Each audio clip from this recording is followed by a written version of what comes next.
All right, so this is my yin sequence is what I call this one. And we'll be doing 3-minute holds today. And we're going to start with a half butterfly. We want to feel the stretch in the back of the right thigh. And as usual, you can use support in front, blocks under the forehead or forearms, under your left knee. You can also sit on a block. That might be helpful. 3 minutes. The stretch is here, the back of the right thigh.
Okay, we're going to switch sides now. So left leg straight, right foot to the inside of the thigh.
Okay, one more pose before we rebound.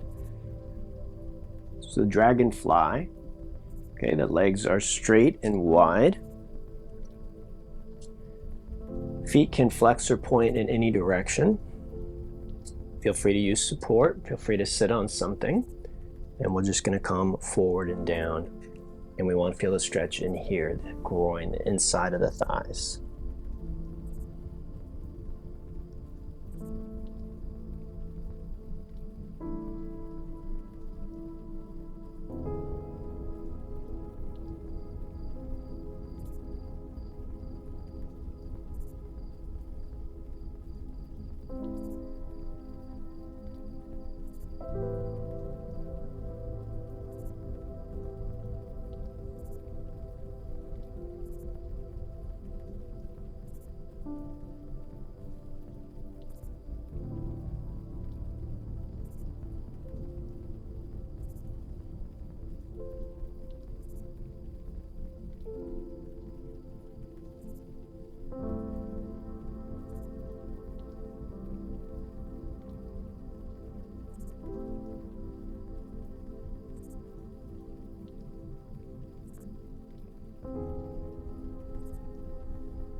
Okay, now please take your time unwinding onto your back. This is the rebound. And to the best of your ability, avoid any kind of counter stretch. Just relax and feel what's happening in your body.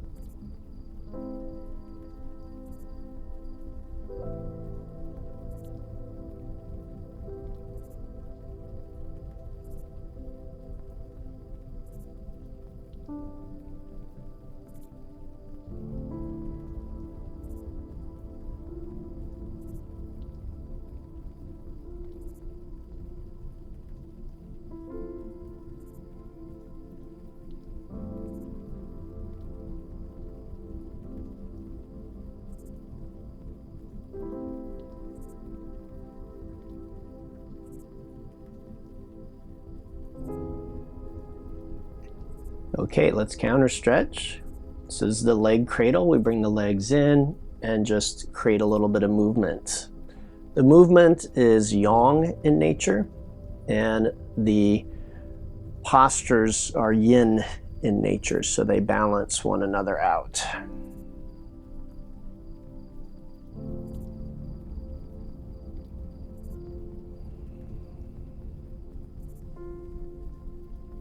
Okay, let's continue with banana. So we shift hips to the right side of the mat.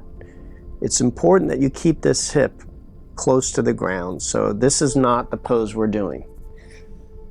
That might seem obvious, but when I teach in person, I see people do that all the time. So the hip stays down, but we move everything to the left except for our hips.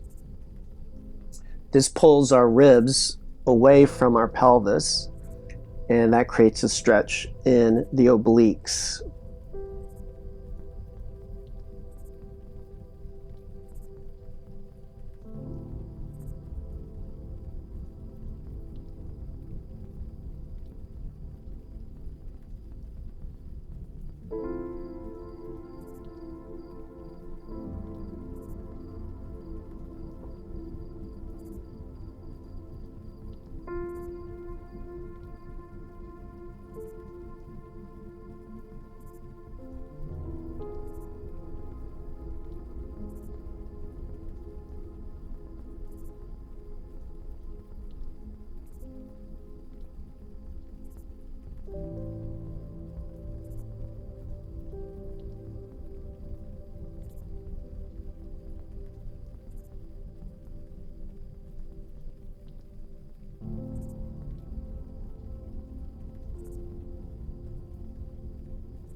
Okay, let's switch sides. So we move the hips over to the left side this time. And then keeping the hips there, we move everything else to the right. So this posture is targeting the muscles in the waist called the obliques. You might also feel it up here. These are your intercostal muscles. And then down here, which is the tensor fasciae lata. And then deeper, we have the spine itself. So this is exercising the spine, bringing it into what's called lateral flexion.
Okay, so we'll come back to neutral and then roll onto the belly for the Sphinx.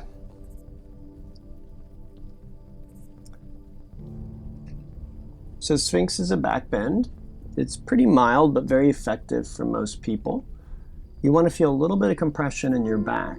If you don't, you can straighten the arms, and that is called seal.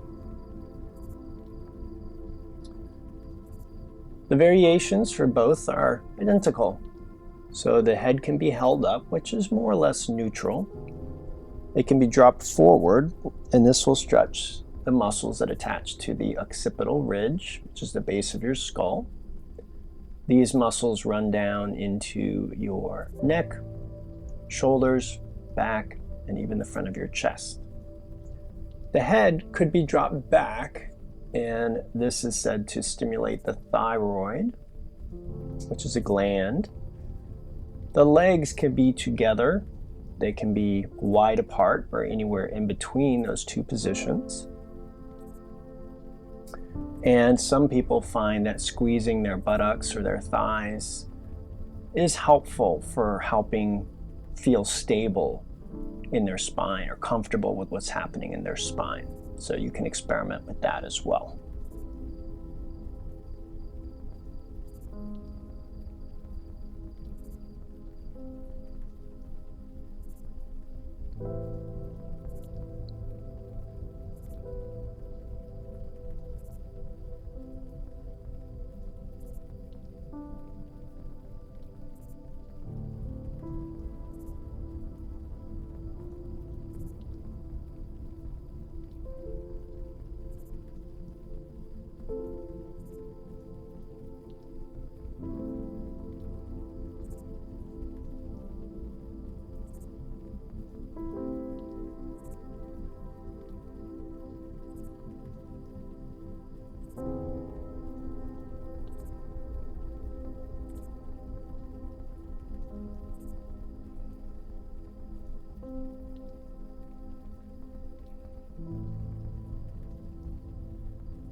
Okay, gradually coming down, we will rebound on your belly or in a child pose.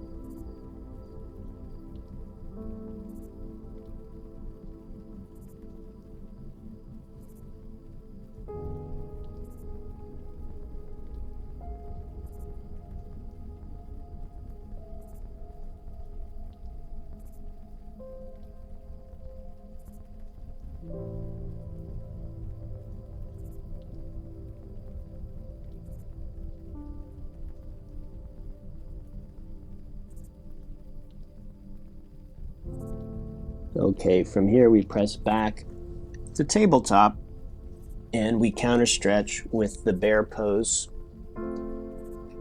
So here you can roll your head and neck, shrug your shoulders, move your spine back and forth, and move your hips from side to side. And this will help stretch out the muscles and the joints in the torso, neck, shoulders, and hips. And when you're done with that, you can tuck the toes And do the same for your toes, feet, ankles, and lower leg.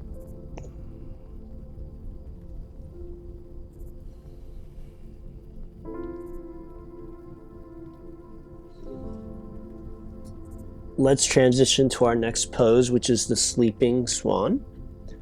So we bring the right knee forward, the right foot to the left side of the mat, and then hips down and back.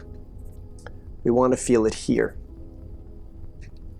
The front foot could be flexed or pointed. It can be tucked under the left hip or pulled up level with the right knee, or anywhere between those two positions. The right knee can point straight ahead or out at an angle. The hips can rock to the right, to the left, or be squared. You may place something under this hip if you like, but it is not dangerous or incorrect to allow the hip to hover above the ground. You could stay up on your hands, which adds a back bend to the posture, or most people come down onto their elbows with the spine neutral, focusing on the release of the glutes here.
Okay, let's switch sides.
All right, one more pose before we rebound. Coming to kneeling in the front half of your mat. This is the saddle pose. You can sit on your heels, you can sit between them, you can sit on a block or two. Your knees can be together or apart, and your toes can point back or out to the sides. There are two areas that tend to give people difficulty with this particular posture.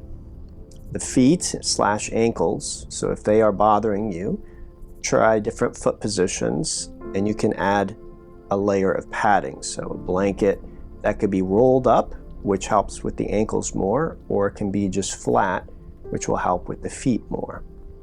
If your knees hurt, try taking them wider and sitting higher, okay? Because that will reduce the flexion and the tension on the knees. Both of those things help. Now, once your knees and your ankles feel safe, the next question is, do you feel a stretch here? These are the quads, and this is the area we're targeting with this posture today. So if you're seated like I am and you feel the stretch here, good, perfect. You do not need to do anything else, okay? And I really mean that. So if you do not feel the stretch here, then you will need to go further. And that's why you begin to lower back, okay? So a lot of people who are already stretching here, they try lowering back, and that is not necessary, okay? And it's not really safe. So if you do not feel the stretch there, you can begin to lower back, hands, elbows, crown of your head, onto a bolster or flat on your back. Very common question is it okay if my knees are off the ground? It is, as long as you feel stable and safe. My knees are off the ground right now.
Okay, please take your time.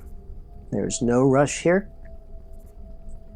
See if you can unwind gradually onto your back before you counter stretch and just rebound.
Okay, let's counter stretch.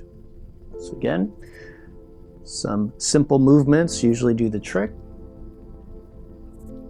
And it's what the yogis describe as energetic, but it's just sensation in your body. So what brings you a feeling of balance? What brings you the feeling that you have relieved the leftover tension of the last few postures? And I will clarify, you may not be able to do it completely, but you should be able to move yourself in the right direction. Okay? All right, let's do a spinal twist. So we'll take the right knee over the left and then just drop those knees to the left. And that's called twisted roots.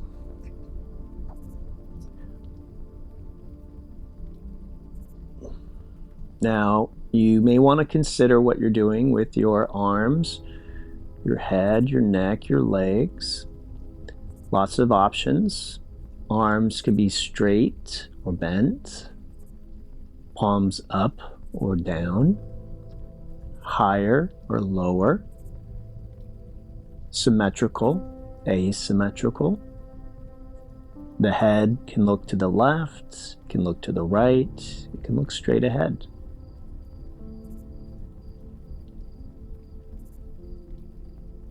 The main target is the spine itself. However, if you have a healthy spine, you may not feel much, and that's okay. Instead, you might feel your hips, your shoulders, the neck, the chest, around your waist.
right, everybody, let's switch sides.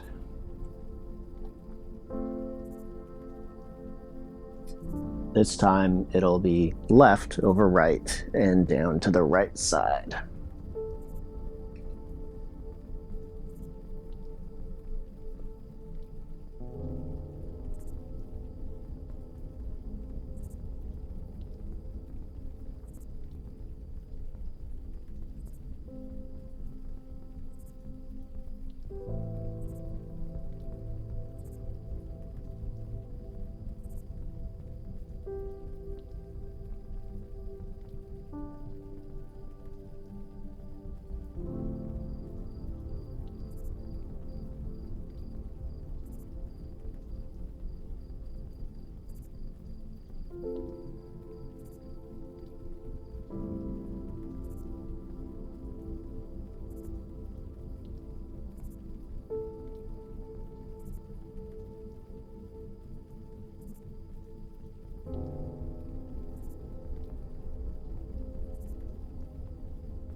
Okay, everyone, one more posture before we rebound.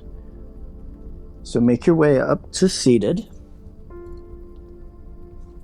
and then fold over the straight legs, and that is caterpillar. Now remember, you can use support if you need it. If you don't need it, I don't recommend using it. And the stretch is here. And I will say, for most, this is going to be a very mild stretch. This might be the most mild stretch of the whole class. Mild means not very intense, not very exciting, not fireworks. So I say this because we shouldn't expect the same amount of sensation here as, say, when we were stretching our glutes or we were doing the back bend. And that's good. So we're not looking for the same level of intensity, okay? And I say that because when I teach in person, I see people grabbing their legs and they're pulling themselves down. And what they're looking for is they're looking for more sensation. And their thinking is more sensation is good, or I felt a lot of sensation in the other poses, so I need to feel it here. That can actually be injurious. You can do it, but I don't recommend doing it because in the long term, it can be a problem. So let's just relax forward and down. Let gravity do the work. You may feel very little back here. That's okay. All right?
Take your time, slowly unwind and rebound for the next minute.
Okay, let's bring our legs in, give them a nice squeeze, move around, shake it out a bit.